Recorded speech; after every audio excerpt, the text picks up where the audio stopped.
नमस्कार मित्रांनो, आपल्या सर्वांसाठी आता आपला मित्र उदय लाड घेऊन आले अद्भुत व्हिडिओ पाहणाऱ्या सर्वांच्या आवडत्या यूट्यूब चॅनल रायझिंग स्टार परभणीवर करतो आता खूप खूप स्वागत। तर सामान्य जो कुक्कुटपालक बांधव आहे त्यांच्यासाठी आजचा हा सर्वात महत्त्वाचा व्हिडिओ। ज्या व्हिडिओमध्ये आज आपण बघणार आहोत की 1 ते 15 दिवसाच्या पिल्लांची ब्रूडिंग ही कशा पद्धतीने करायची आहे। कारण बरेचसे कुक्कुटपालक बांधव असे आहेत की जे मशीनचा वापर करतात व मशीनमधून यशस्वीपणे पिल्ले सुद्धा प्राप्त करतात, पण त्यांची पिल्लं ब्रूडिंग करत असताना या ठिकाणी टिकत नाहीत, जगत नाहीत किंवा वाचत नाहीत।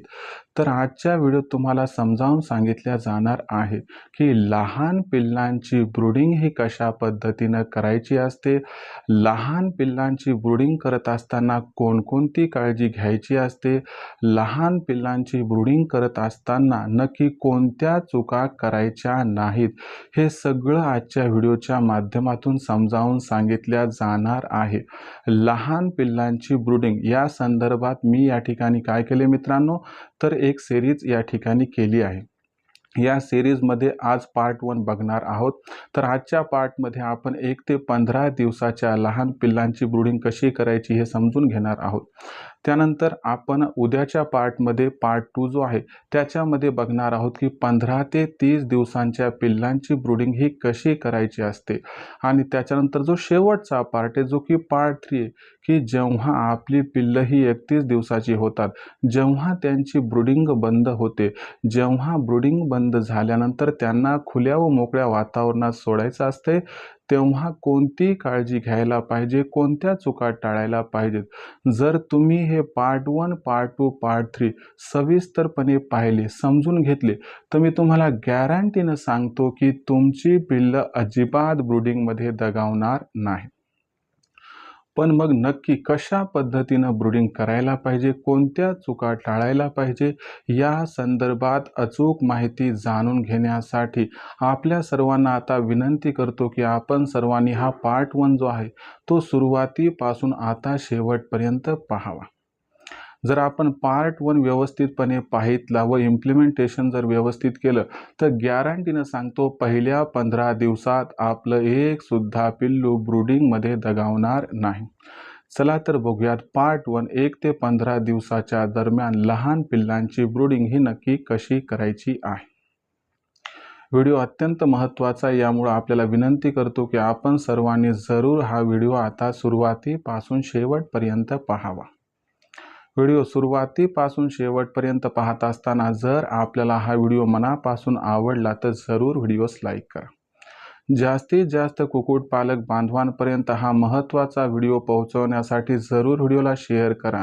आणि मायबाप कास्तकार बांधवांनो आणि कुक्कुटपालक बांधवांनो, आत्तापर्यंत जर आपण सर्वांनी चॅनलला सबस्क्राईब केलं नसेल तर माझी मेहनत बघून या ठिकाणी जरूर चॅनलला सबस्क्राईब करून नोटिफिकेशन बेलला ऑल करा।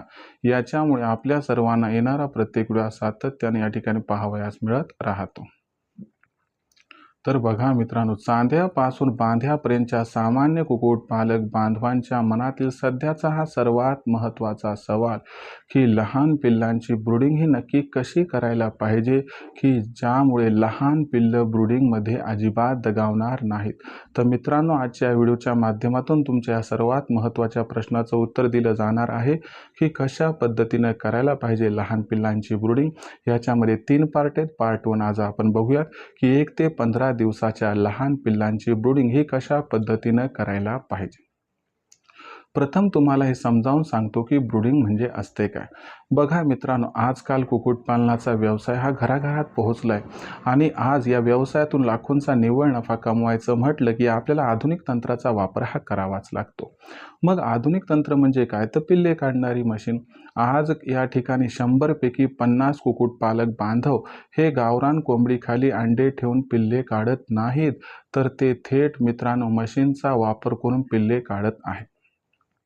पण जे कुक्कुटपालक बांधव मशीनच्या माध्यमातून पिल्ले प्राप्त करतात त्यांच्या समोरील सर्वात महत्त्वाचा हा प्रश्न आहे की सर आम्ही मशीनमध्ये 100 अंडे टाकले तर जवळपास आम्हाला 75-80 पिल्लं मिळतात. मग ही पिल्लं पहिल्या 5-6 दिवसात बरी असतात, त्यानंतर पिल्ले दगावतात आणि महिन्याकाठी आमच्याकडं 75-80 पिल्लापैकी फक्त 15-20 पिल्लं शिल्लक राहतात. मग नक्की आमचं कुठं चुकतंय हेच आज या ठिकाणी समजून सांगा. तर मित्रांनो, आज तुम्हाला हे समजावून सांगितलं जाणार आहे की नक्की ब्रूडिंगमध्ये तुमचं चुकतंय कुठं. हे एका भागात सांगणं कठीण आहे, म्हणून 3 भाग बनवलेत. आज पार्ट 1 मध्ये 1 ते 15 दिवसाचं नियोजन बघूया. तर सगळ्यात महत्त्वाची गोष्ट लक्षात घ्या की ब्रूडिंग म्हणजे अशी पद्धत की ज्या वेळेस आपण कोंबडीचा वापर न करता पिल्लांना या ठिकाणी आर्टिफिशियल म्हणजे कृत्रिम उष्णता देतो आणि त्यांची उष्णतेची गरज भागवतो म्हणजे ऊब देतो आणि ही ब्रूडिंग जर व्यवस्थित झाली तर ही पिल्लं टवटवीत राहतात.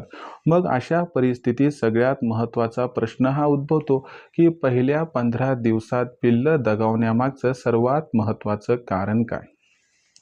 तर पहिल्या 15 दिवसात पिल्लं दगावण्यामागचं सर्वात महत्त्वाचं एवढंच कारण आहे की प्रत्येक पिल्लाला व्यवस्थितपणे ऊर्जा उष्णताही मिळत नाही आणि जर उष्णताही व्यवस्थितपणे मिळाली नाही तर एक एक करून पिल्लंही दगावत असतात.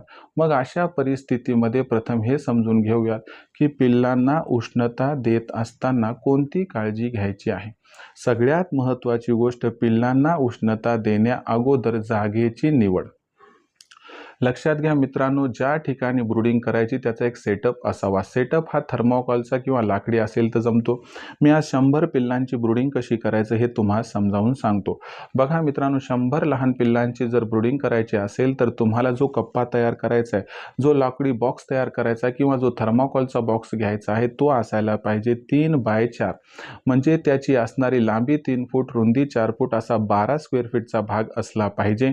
या 12 स्क्वेअर फीटच्या भागामध्ये आपण काय करायचे मित्रांनो, 4-4 स्क्वेअर फीटचे प्लसचं चिन्ह करून एक 5-7 बोट उंचीचे त्या ठिकाणी एक कप्पा तयार करायचा आहे, ज्यामुळं या भागातलं पिल्लू त्या भागात जाणार नाही. अशा पद्धतीनं 25-25 पिल्लांचं डिव्हायडेशन करायचं आहे. आता हे केल्यानंतर सगळ्यात महत्त्वाची गोष्ट आहे की आपल्याला ब्रूडिंग करायची म्हणजे काय, तर बाहेरील वातावरणातील असणारा थंडपणा, ओलावा, दमटपणा आत यायला नको. यामुळं अशा पद्धतीची रचना असावी की बाहेरून ऑक्सिजन शिवाय आतमध्ये कसल्याही प्रकारचा इतर सप्लाय व्हायला नको.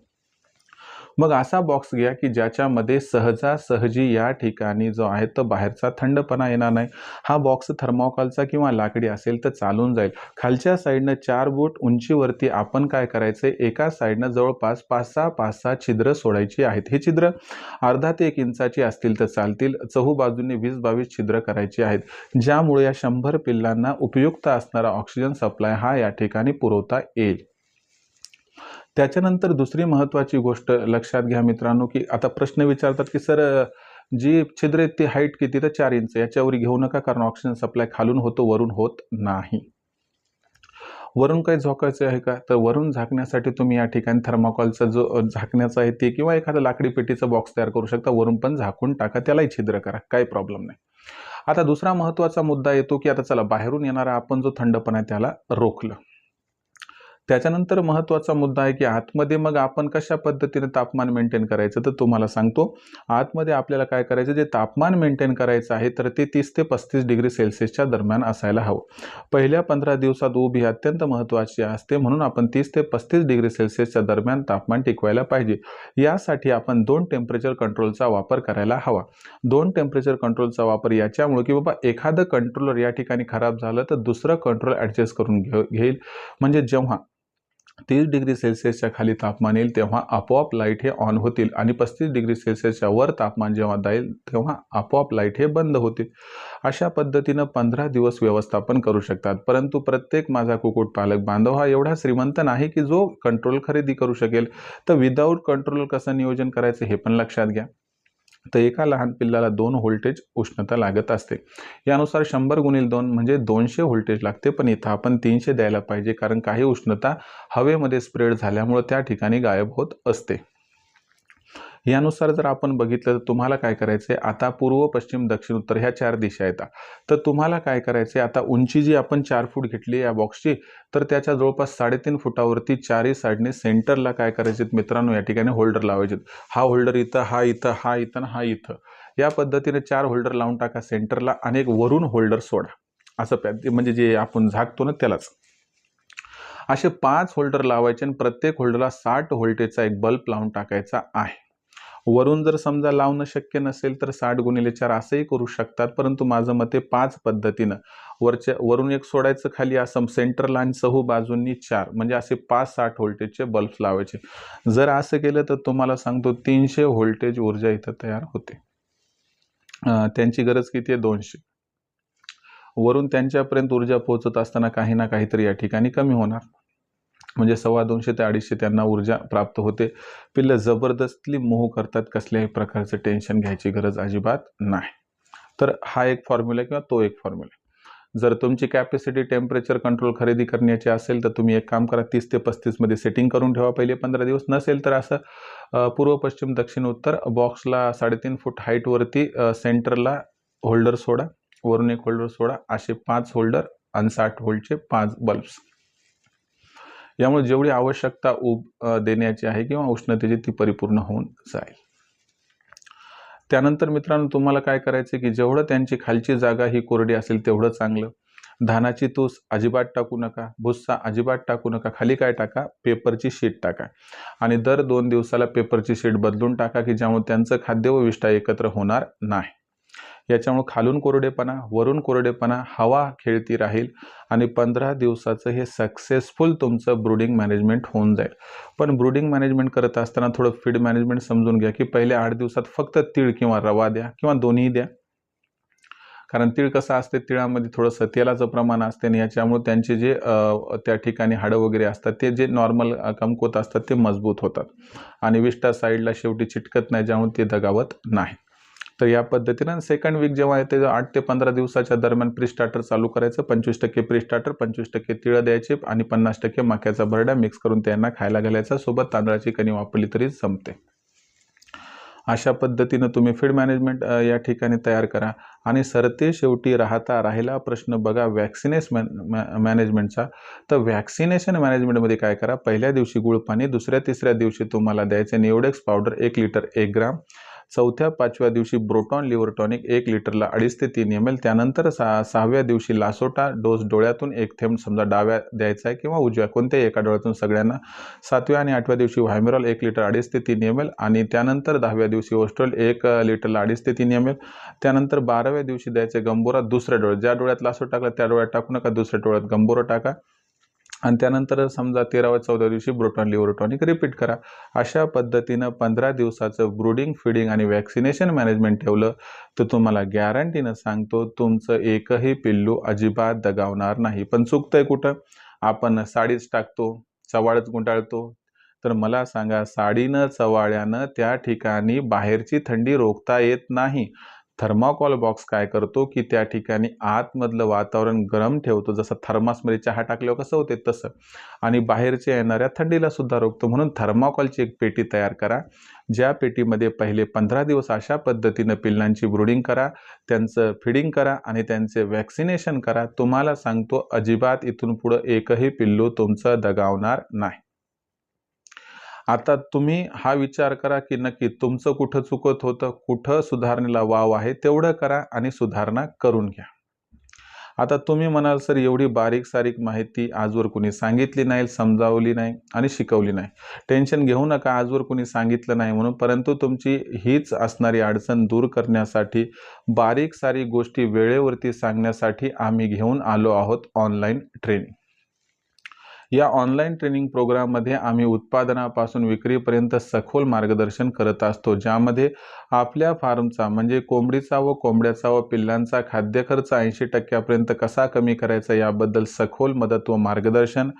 दुसरी गोष्ट, किंवा कमीत कमी भांडवलात कमीत कमी जागेत शेड कसा उभारायचा आणि त्याचबरोबर आपल्याला शेड उभारत असताना दिशा, हाईट हे कसं ठेवायचं आहे की ज्यामुळं कसल्याही प्रकारच्या वातावरणीय बदलाचा त्रास आपल्या पिल्लांना व कोंबडींना होणार नाही व शत्रू पक्षी, शत्रू प्राणी आतमध्ये सहजगत्या प्रवेश करू शकणार नाही. त्याचबरोबर जास्तीत जास्त नफा मिळवायचा म्हटलं तर कोंबडे पिल्ले जगली पाहिजेत, वाचली पाहिजेत, म्हणजे त्यांच्यावर रोग आला नाही पाहिजे. यासाठी त्यांचं वेळोवेळी लसीकरण करणं गरजेचं आहे. तर हे लसीकरण कधी व कसं करायचं व जर त्यांच्यावरती आजार आला तर तो आजार कोणता आहे हे तात्काळ ओळखून कोणता उपाय करायचा याबद्दल तुम्हाला अचूक वेळेवरती मार्गदर्शन केलं जाते, ज्यामुळे तुमची कोंबडा पिल्ले ही जास्त काळ जगतात, वाचतात, ती त्या ठिकाणी आजारी पडून एक्सपायर होत नाही आणि यामुळे नफा वाढत असतो. त्याचबरोबर पिल्ले काढणाऱ्या मशीनचा वापर करून जास्तीत जास्त पिल्ले उत्पादन, तयार होणाऱ्या पिल्लांची ब्रूडिंग, फीडिंग, वॅक्सिनेशन म्हणजे छोटं पिल्लू मोठी होईपर्यंत तुम्हाला पूर्ण सहकार्य. आणि सरतेशेवटी आपल्यापाशी तयार होणारी गावरान कोंबडी, गावरान कोंबडा, गावरान पिल्ले, गावरान अंडी यांची विक्री नक्की कधी, कुठे, कशी करायची याबद्दल सखोल मार्गदर्शन, म्हणजे उत्पादनापासून विक्रीपर्यंत सखोल मार्गदर्शन हे आपण कशा पद्धतीनं मिळवू शकतात तर फक्त रायझिंग स्टार परभणीच्या ऑनलाईन ट्रेनिंग प्रोग्रामच्या माध्यमातून. आणि हे मार्गदर्शन प्राप्त करून कोणताही कुक्कुटपालक बांधव सहजगत्या लाखोंचा निव्वळ नफा प्राप्त करू शकतो. मग अशी ऑनलाईन ट्रेनिंग कधी असते तर ही ऑनलाईन ट्रेनिंग ऑनलाईन असते, गुगल मीटवर असते, ज्याची लिंक दर रविवारी संध्याकाळी 7:30 वाजता तुम्हाला पाठवली जाते. म्हणजे दर रविवारी संध्याकाळी 7:30 वाजता ट्रेनिंग असते. यात प्रथम लेक्चर होते, त्यानंतर वेदर बुलेटिन असते की बाबा पुढच्या आठवड्याभरात वातावरण कसं राहणार, याचा पिल्लांवरती, कोंबड्यावरती काय परिणाम होणार, त्यापासून त्यांचा बचाव कसा करायचा. आणि सरतेशेवटी आठवड्याभरात जेवढी काही प्रश्न उपस्थित झाले त्या सर्व प्रश्नांची उत्तरे एक एक करून मी देत असतो, ते सुद्धा लाईव्ह.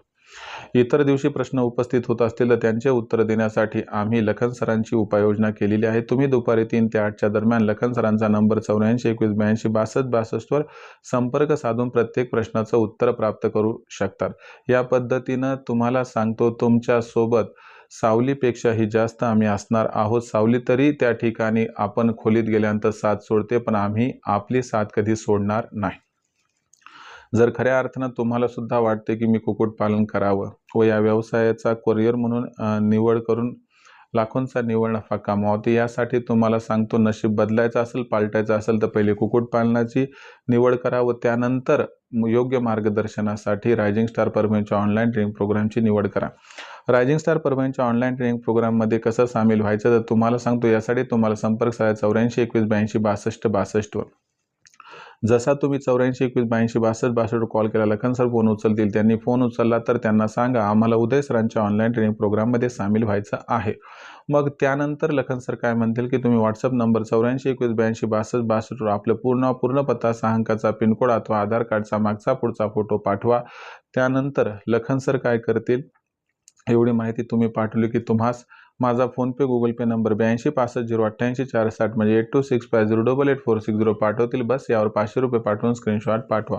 यामुळे अवघ्या 500 रुपयाच्या मासिक शुल्कावरती उत्पादनापासून विक्रीपर्यंत सखोल मार्गदर्शन आपणास मिळत राहील, ज्यामुळे लाखोंचा निव्वळ नफा कमवण्याचा मनसुबा होईल आपला परिपूर्ण.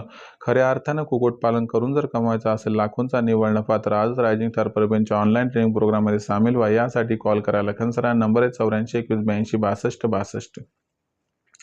याबरोबरच मार्केटिंगची चिंता दूर करण्यासाठी प्रत्येक जिल्ह्याचा व्हॉट्सअपचा मार्केटिंगचा ग्रुप आहे. आपल्या जिल्ह्याच्या मार्केटिंगच्या ग्रुपमध्ये सामील व्हायचा असेल तर तुम्हाला व्हॉट्सअप नंबर 84 21 82 62 62 फक्त आपलं नाव, पूर्ण पत्ता, 6 अंकाचा पिनकोड अथवा आधार कार्डचा मागचा पुढचा फोटो पाठवायचा. तुम्हाला तात्काळ तुमच्या जिल्ह्याच्या व्हॉट्सअपच्या मार्केटिंगच्या ग्रुपमध्ये मोफत सामील करून घेतल्या जाईल.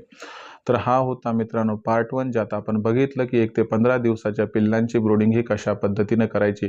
उद्याच्या भागामध्ये आपण बघणार आहोत मित्रांनो या ठिकाणी 15 ते 30 दिवसाच्या पिल्लांची ब्रूडिंग. आणि परवाच्या भागात बघणार पार्ट 3 मध्ये या ठिकाणी आपली जी पिल्लं आहेत की जी आता बाहेर सोडण्यासाठी रेडी आहेत 31 दिवसांची, 31 ते 60 दिवसाचं नियोजन. जर हे 3 पार्ट तुम्ही व्यवस्थितपणे पाहिले व फॉलो केले, तुम्हाला सांगतो एकही पिल्लू ब्रूडिंगमध्ये अजिबात दगावणार नाही. तर आजच्या व्हिडिओमधील माहिती आपणास कशी वाटली कमेंट सेक्शनमध्ये लिहून कळवा. कुक्कुटपालनाबद्दल काही समस्या असतील तर पाठवत चालणार, व्हिडिओच्या माध्यमातून देत राहील सोल्युशन. हा व्हिडिओ जर मनापासून आवडला असेल तर नक्की लाईक करा. त्याहीपेक्षा महत्त्वाचा हा व्हिडिओ अत्यंत महत्त्वाचा आहे, त्यामुळे जास्तीत जास्त कुक्कुटपालक बांधवांपर्यंत हा व्हिडिओ पोहोचवण्यासाठी जरूर व्हिडिओला शेअर करा. आणि आत्तापर्यंत जर आपण सर्वांनी चॅनलला सबस्क्राईब केलं नसेल तर जरूर चॅनलला सबस्क्राईब करून नोटिफिकेशन बेलला ऑल करा. याच्यामुळे येणारा प्रत्येक व्हिडिओ आपल्या सर्वांना या ठिकाणी मिळत राहतो आता सतत.